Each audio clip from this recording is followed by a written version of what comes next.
Alô, amigos, telespectadores da Rede TV+. Estamos dando início, mais uma vez, ao nosso plantão de notícias. E você vai conferir as notícias das cidades, do país e do mundo. Suspeita de atuação militar em atos extremistas deixam cúpula do Exército em alerta. PF intima ex-presidente Bolsonaro a depor sobre envio de notícias falsas acerca do sistema eleitoral. BRICS se prepara para a expansão do bloco das economias emergentes. Estudo revela inclinações políticas em inteligência artificial.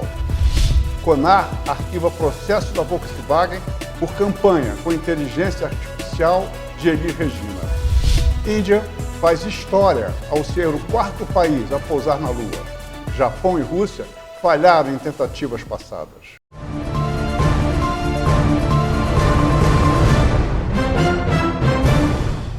As investigações em curso pela Polícia Federal e pela CPMI dos atos golpistas de 8 de janeiro têm gerado preocupações na cúpula do Exército. Suspeitas estão surgindo de que militares possam ter participado do ataque às urnas eletrônicas e que possam ter sido omissos durante a invasão à Praça dos Três Poderes.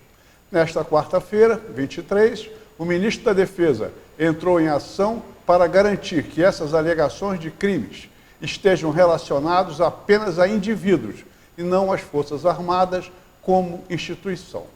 Acompanhe o vídeo. José Múcio Monteiro teve nesta quarta-feira duas agendas essenciais para a estratégia de separar a imagem dos militares suspeitos de crimes contra o Estado Democrático de Direito da percepção pública sobre as Forças Armadas. No início da tarde, almoçou com o ministro da Justiça, Flávio Dino. Eles discutiram as investigações da Polícia Federal sobre os atos de 8 de janeiro e também sobre o papel que as Forças Armadas devem desempenhar daqui para frente. Não há julgamento das Forças Armadas. As Forças Armadas não estão em julgamento. Pessoas que eventualmente sejam militares é que serão em algum momento julgados. Não há agonia, não há precipitação, não há preocupação nesse momento, porque há consenso de que as pessoas que erraram, as pessoas que cometeram crime, civis ou militares, devem ser investigadas e punidas. A sociedade precisa dessa satisfação e as Forças Armadas também precisam sair do nível de suspeição. Mais cedo, José Múcio foi ao quartel-general do Exército para um café da manhã com o comandante da tropa, Tomás Ribeiro Paiva, e o presidente da Comissão Parlamentar Mista de Inquérito de 8 de janeiro, deputado Arthur Maia, do União Brasil da Bahia.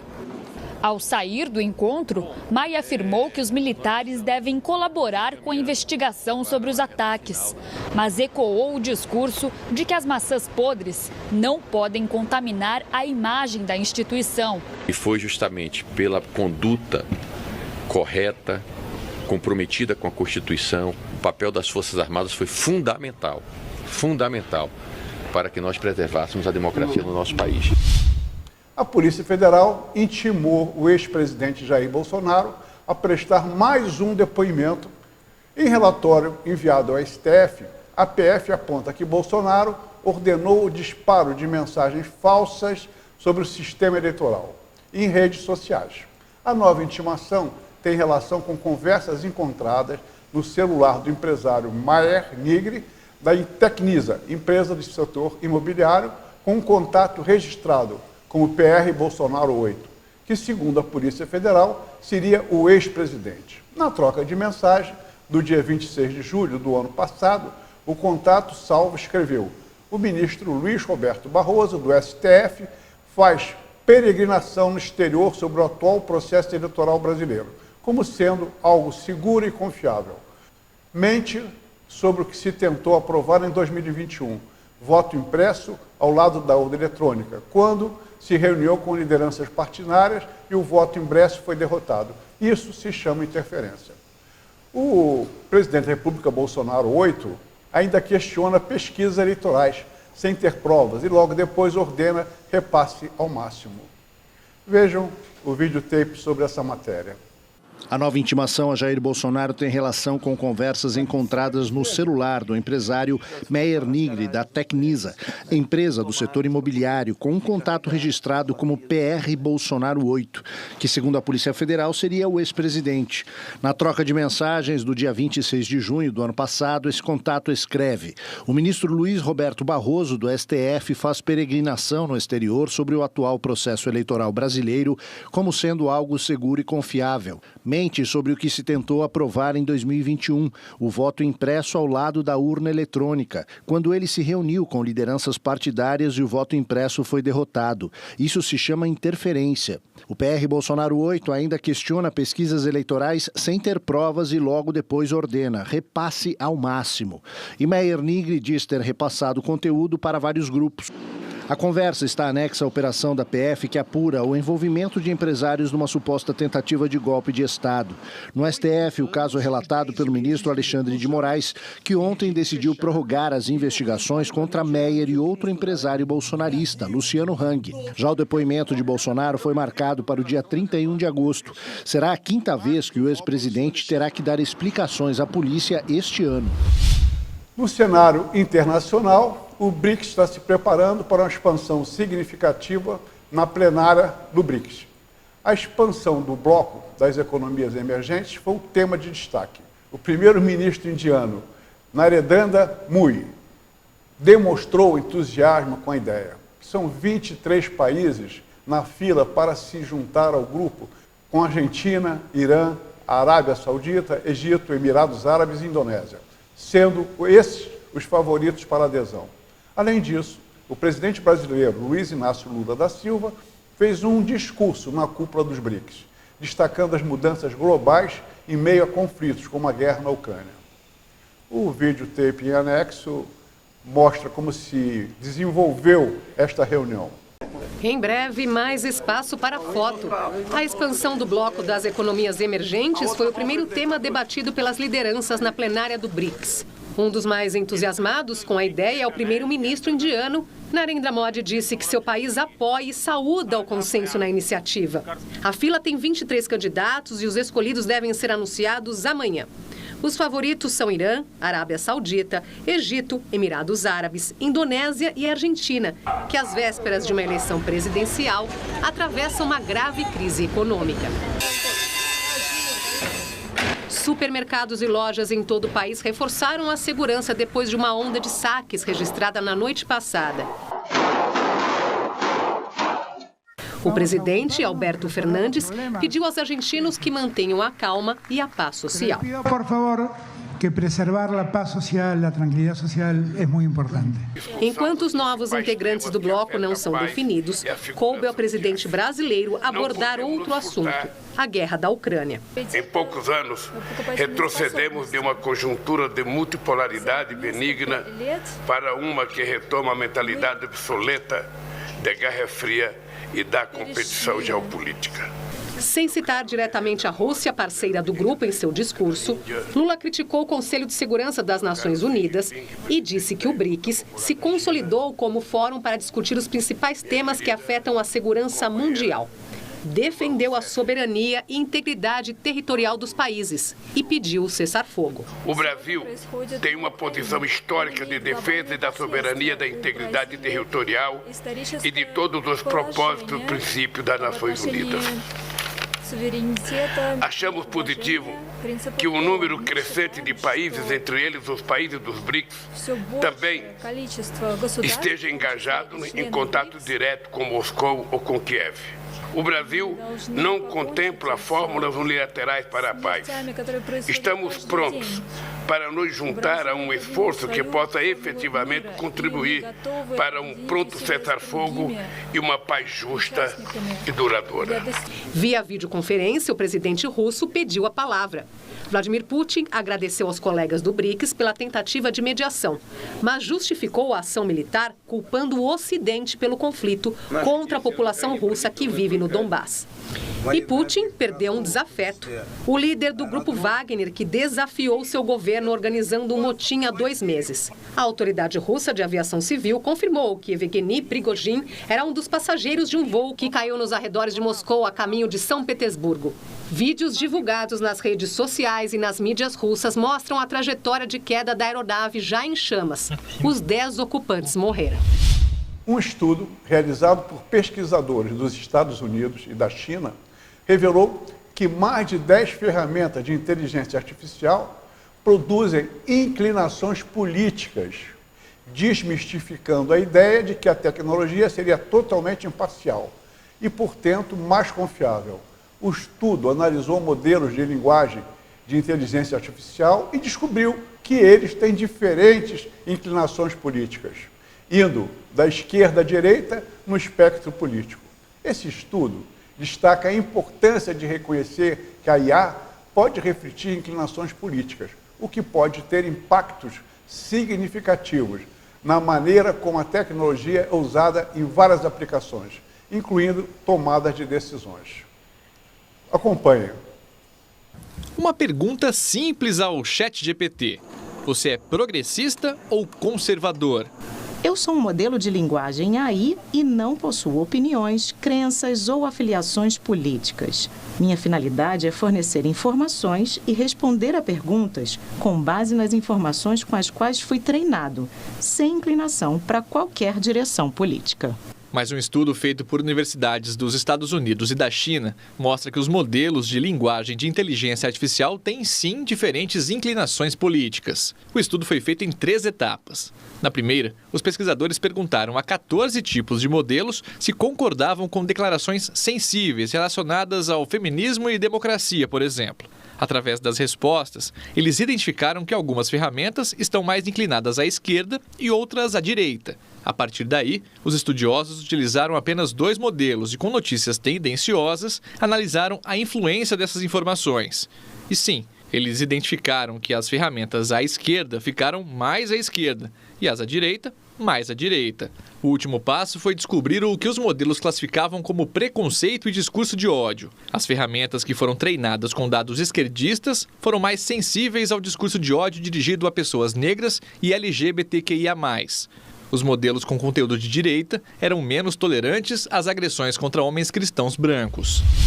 E ainda, em torno do tema inteligência artificial, o Conselho Nacional de Autorregulação Publicitária, o CONAR, decidiu arquivar o processo contra a Volkswagen, referente à campanha Volkswagen Brasil 70. O novo veio do novo, que utilizou inteligência artificial para recriar a cantora Elis Regina, falecida há mais de 40 anos. A decisão foi tomada pelo Conselho de Ética da CONAR, após análise da campanha. A organização considerou que a campanha foi respeitosa e ética, e a maioria dos membros entendeu que a transparência sobre o uso da IA foi mantida. Vamos ver a matéria sobre esse assunto. A decisão foi tomada pelo Conselho de Ética do CONAR e anunciada no site do órgão. 21 membros analisaram a campanha da Volkswagen VW Brasil 70. O novo veio de novo. Nela, a imagem da cantora Elis Regina, que morreu há 41 anos, foi recriada por meio de inteligência artificial, permitindo que a artista aparecesse dirigindo um carro e interagindo com a filha, também artista, Maria Rita. O comercial, lançado em julho, causou polêmica e muitos consumidores apresentaram manifestações ao CONAR. O colegiado considerou por unanimidade improcedente o questionamento sobre desrespeito à figura da artista, já que os herdeiros deram consentimento para a produção. Sobre o uso da inteligência artificial, a maioria entendeu que a transparência foi respeitada. Apesar do arquivamento, o CONAR deverá acompanhar os próximos casos. E o trabalho promete ser enorme. Somente entre o início do ano passado até agosto deste ano, a inteligência artificial já criou tantas imagens quanto os fotógrafos conseguiram produzir em quase 150 anos. Foi o que revelou um levantamento do site Every Pixel Journal, feito por profissionais ligados à tecnologia. A equipe estima que mais de 15 bilhões de imagens foram criadas usando a ferramenta em pouco mais de 18 meses. E compara com o período entre 1826, quando houve o primeiro registro de uma fotografia na história da humanidade, até o ano de 1975. A Índia se tornou o primeiro país a pousar no Polo Sul da Lua. e é o quarto país a realizar um pouso no satélite. A missão Chandrayaan-3 foi lançada em 14 de julho e chegou ao Polo Sul lunar nesta quarta-feira, em 23 de agosto de 2023. A tentativa da Índia de pousar sua espaçonave perto do Polo Sul lunar ocorre apenas alguns dias após a tentativa fracassada de outra nação de fazer o mesmo. A espaçonave russa, Luna 25, caiu na Lua em 19 de agosto, depois que seus motores falharam, encerrando a primeira tentativa de pouso lunar do país em 47 anos. Acompanhe o vídeo. A Chandrayaan-3 pousou em solo lunar pouco depois das 9h30 da manhã no horário de Brasília. As imagens foram feitas pelas câmeras acopladas à nave enquanto orbitava a Lua. A Chandrayaan-3 conseguiu o feito inédito de pousar bem perto do Polo Sul da Lua, um lugar pouco explorado e onde os cientistas acreditam que tenha água. Lá, a temperatura chega aos 240 graus Celsius negativos. A China está na Lua desde 2018, com a nave Chang'e 4, também não tripulada. Foi a primeira a alcançar o chamado lado escuro da Lua. E descobriu que até 40 metros de profundidade, desde a superfície, o solo lunar é de poeira, areia e detritos rochosos. Em abril, o Japão tentou, mas a nave ficou sem combustível. A Rússia falhou. Na segunda-feira, dia 21, a nave Luna 25 perdeu contato com a Terra quando se preparava para pousar. No ano passado, a NASA orbitou a Lua com a nave Orion, também sem tripulantes, na missão batizada de Artemis, e prevê mandar astronautas entre 2024 e 2025 para montar uma base que servirá de ponto de partida para planetas mais distantes, como Marte, por exemplo. Vamos agora ao nosso intervalo. Voltamos em seguida.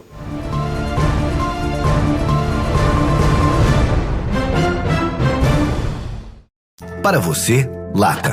Para ele, casa. Para você, pneu usado. Para ele, academia. Para você, garrafa. Para ele, maternidade. O que para você é lixo, para o mosquito da dengue é um luxo. Deixe seu quintal sempre limpo e acabe com as mordomias do Aedes aegypti.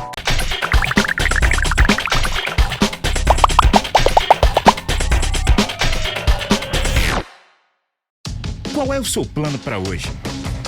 Maratonar uma série? Se divertir com a família? Jogar com dezenas de amigos? Seja qual for o seu plano, a SumiCity tem o melhor plano e o melhor preço para você. Internet 100% fibra ótica de 150 MB até giga conexão a partir de R$ 89,99. Não perca essa oportunidade. Ligue 10353 e assine agora mesmo a SumiCity.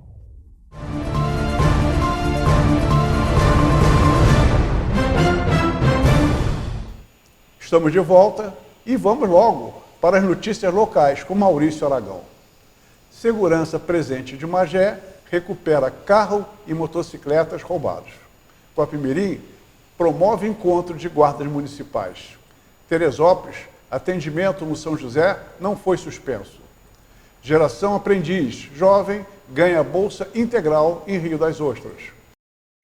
2 veículos roubados foram recuperados por agentes do programa Segurança Presente em Magé esta semana. Uma moto que havia sido roubada em São Gonçalo no ano de 2021, quando em Guapimirim, né, os agentes ali na divisa entre os dois municípios, entre Magé e Guapimirim, os policiais abordaram o condutor da moto e o carona e verificaram que a mesma constava como roubada e foi levada para a 67ª DP de Guapimirim. Já o carro estava com a placa de forma inelegível, chamou a atenção, foi parado e verificou-se que o mesmo havia sido roubado em Piedade, na zona norte da capital fluminense, no mês de março deste ano. O veículo foi encaminhado também para a 66ª DP de Piabetá e os suspeitos em ambos os casos para a 60ª DP em Duque de Caxias. Guapimirim realizando esta semana o segundo encontro de guardas municipais. O objetivo é promover e compartilhar capacitação em ações de prevenção e combate da violência contra a mulher.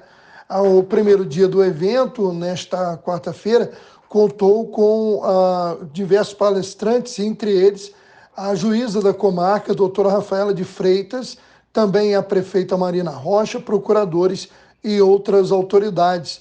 Guardas municipais de 12 municípios do estado estiveram representadas. O evento se encerra nesta quinta e se tornou, desde sua primeira edição, uma referência e capacitação para agentes que atuam na prevenção e combate do crime de violência contra a mulher. Segundo notícia divulgada nesta quinta-feira, dia 24, pelo jornal A Gazeta Fluminense, a Prefeitura de Teresópolis desmentiu as notícias que estariam nas redes sociais do município de que o atendimento oncológico, ou seja, a pacientes com câncer, seria suspenso no Hospital São José. Segundo a nota divulgada pela Prefeitura, isso é uma fake news, o contrato continua válido até 30 de setembro e depois será feita nova contratualização ou pelo município ou pelo Estado junto ao hospital.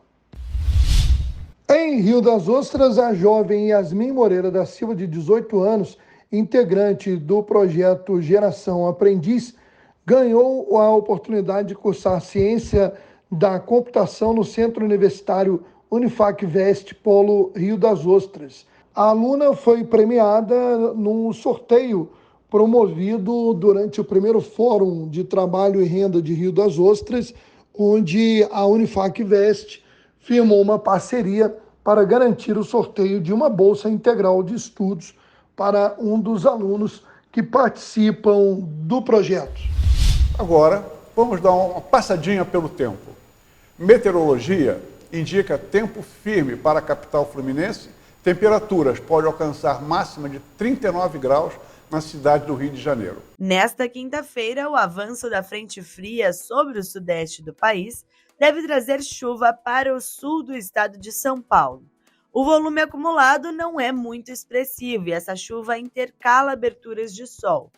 Na maior parte do sudeste, ainda teremos tempo firme, todo o estado de Minas Gerais, Espírito Santo, Rio de Janeiro e a maior parte do território paulista. O sol aparece de maneira integral e entre poucas nuvens, isso implica em alta radiação solar.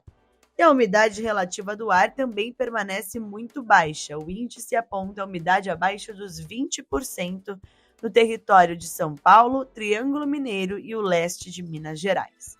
Além disso, as temperaturas devem ser baixas no início do dia, mas ainda esquenta bastante até o meio da tarde.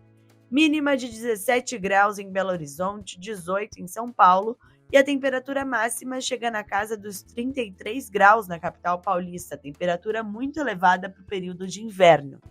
35 de máxima em Vitória e até mesmo 39 no Rio de Janeiro. Vamos dar um passeio pelos esportes com Maurício Aragão. De volta, vamos acompanhar as notícias dos últimos acontecimentos das 4 linhas.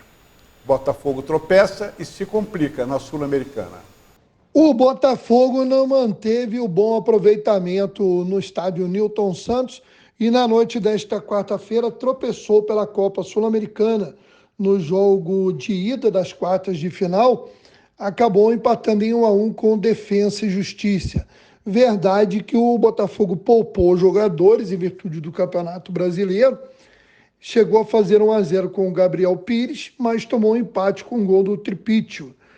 O Defensa e Justiça joga na volta em casa, na Argentina, e se houver novo empate é pênaltis, quem vencer avança na competição. Vamos agora ao tão esperado grupo de notícias. Destaque das redes sociais. Moraes determina a permanência de Jefferson em um hospital particular do Rio de Janeiro. Após laudo de junta médica da Polícia Federal e informações da SEAP, Moraes considerou que o ex-deputado Roberto Jefferson precisa de cuidados especiais.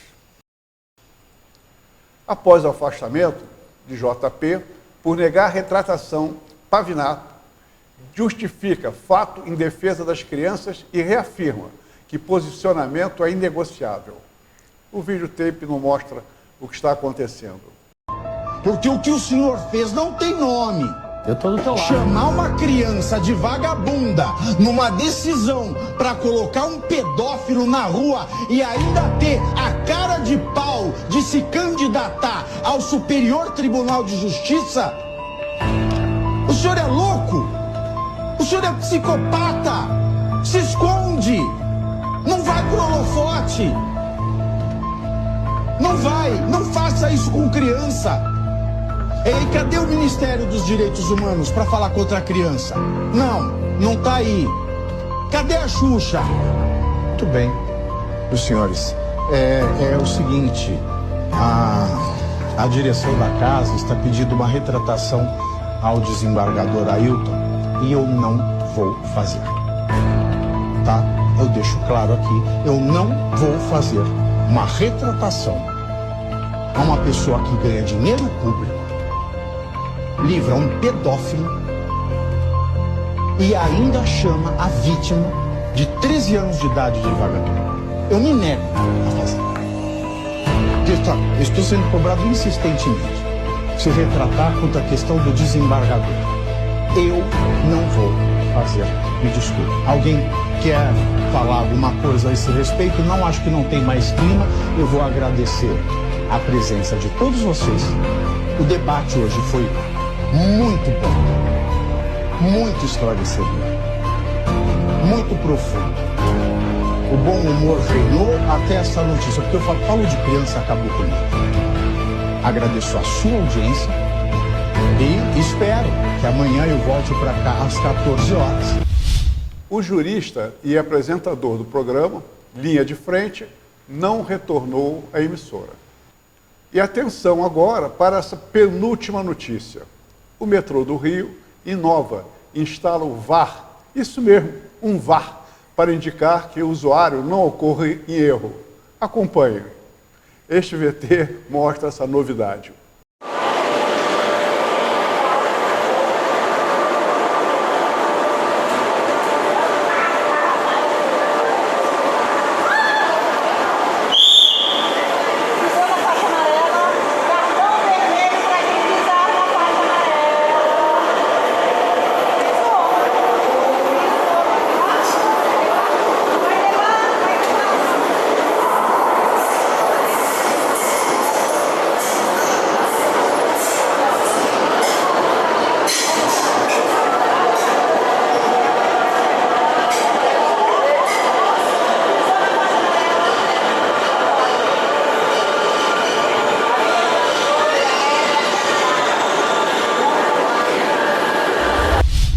Como eu falei em penúltima notícia, vamos para a última notícia.